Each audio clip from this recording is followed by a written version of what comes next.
여러분, 진실한 믿음 하나가 세상을 더 좋게 만들 수 있을까요?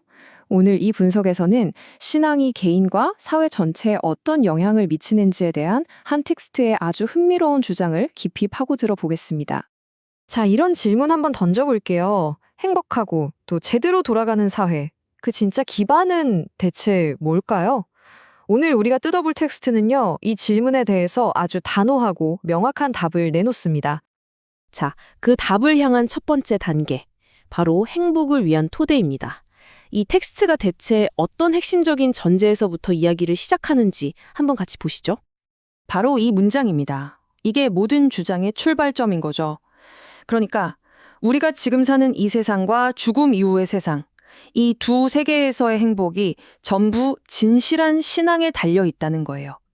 이 문장 하나가 어떻게 사회 전체를 설명하는 논리로 이어지는지 한번 따라가 보겠습니다. 자, 이제 본격적으로 이 텍스트가 들려주는 두 사회의 이야기로 들어가 볼게요.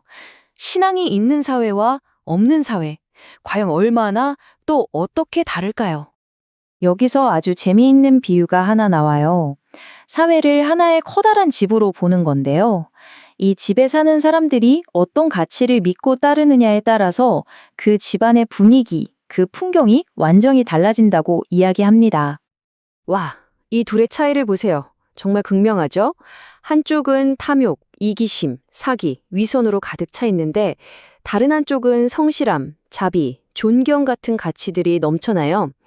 이 텍스트는 이 엄청난 차이가 바로 내세에 대한 믿음이 있느냐, 없느냐, 딱 거기서 갈린다고 주장하는 겁니다. 그럼 내세에 대한 믿음이 없는 사회는 어떤 모습일까요? 이 텍스트의 묘사를 보면요. 마치 독이 서서히 퍼지는 것처럼 사회가 병들어간다고 말해요. 그 속을 들여다보면 아이들은 엇나가고 청년들은 방황하고 힘 있는 사람은 약한 사람을 짓밟고 결국 사회 전체가 혼란과 야만으로 가득 찬다는 좀 암울한 그림을 그리고 있습니다. 자, 반면에 신앙이 뿌리 내린 사회는 어떨까요? 완전히 다른 세상이 펼쳐집니다. 서로를 진심으로 존중하고 조건 없이 도와주는 문화가 일상이 되는 거죠. 결국 이 텍스트가 하고 싶은 말의 핵심은 이거예요. 한 사람 한 사람의 그 작은 도덕성이 모여서 사회 전체의 분위기와 우리 삶의 질을 결정한다는 것. 자, 그렇다면 이 믿음이라는 게 구체적으로 어떻게 개개인의 삶에 영향을 준다는 걸까요? 이제부터는 이게 어떻게 모든 세대를 위한 도덕적 나침반 역할을 하는지 한번 살펴보겠습니다. 저는 이 부분이 참 인상 깊더라고요. 그냥 막연하게 착하게 살아라 하는 게 아니라 아이부터 노인까지 각 세대의 눈높이에 맞춰서 아주 직접적으로 말을 건네는 방식이거든요. 하나씩 한번 볼까요? 자, 먼저 아이들입니다. 아이들에게는 천국이라는 보상을 이야기하면서 평온함을 가르쳐요. 투정 부리지 마. 이게 그냥 야단치는 게 아니라 더 큰 목적을 보여주면서 스스로 행동을 돌아보게 만든다는 거죠. 그럼 한창 혈기왕성한 청년들에게는요? 지옥이라는 경고를 던집니다. 이걸 통해서 무절제한 삶에서 벗어나 정신을 차리게 한다는 거예요. 어떻게 보면 눈앞에 쾌락에 빠져들 때 잠깐 하고 멈추게 하는 아주 강력한 브레이크 역할을 하는 셈이죠. 힘을 가진 권력자들은 어떨까요? 이들에게는 심판과 대가가 있다는 걸 계속 상기시킵니다. 그래서 교만함을 누르고 결국엔 정의 앞에 고개를 숙이게 만든다는 거예요. 당신도 최종적인 책임에서는 절대 벗어날 수 없다는 아주 강력한 메시지를 던지는 거죠.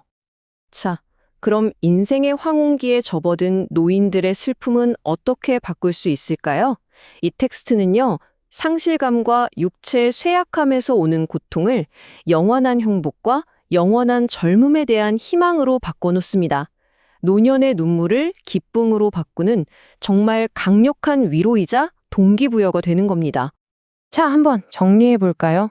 보시는 것처럼 내세에 대한 믿음은 각 세대가 딱 마주하고 있는 그 문제에 대한 맞춤형 해법을 제시하는 거예요. 아이에겐 평온을, 청년에겐 절제를, 강자에겐 책임을, 노인에겐 희망을 주는 거죠. 그리고 궁극적으로는 이 모든 세대를 긍정적인 방향으로 이끌어간다고 이 텍스트는 주장하고 있습니다. 자, 이제 이 모든 논의를 마무리할 시간입니다. 마지막 섹션인데요. 과연 이 텍스트가 우리에게 던지는 그 영원한 질문이란 건 대체 뭘까요? 결국 이 텍스트의 모든 주장은 딱 하나의 핵심으로 모입니다. 개인의 행복과 사회의 안정, 이 두 마리 토끼를 다 잡을 수 있는 마스터키가 뭐냐? 바로 내세에 대한 신앙이다. 이것이 이 텍스트가 내놓는 최종 결론인 셈입니다. 그리고 텍스트는 마지막에 이렇게 호소합니다.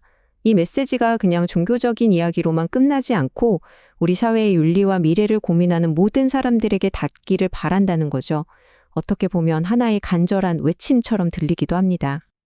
오늘 우리가 함께 살펴본 이 내용은요, 결국 이 질문에 대한 하나의 대답을 제시한 셈입니다.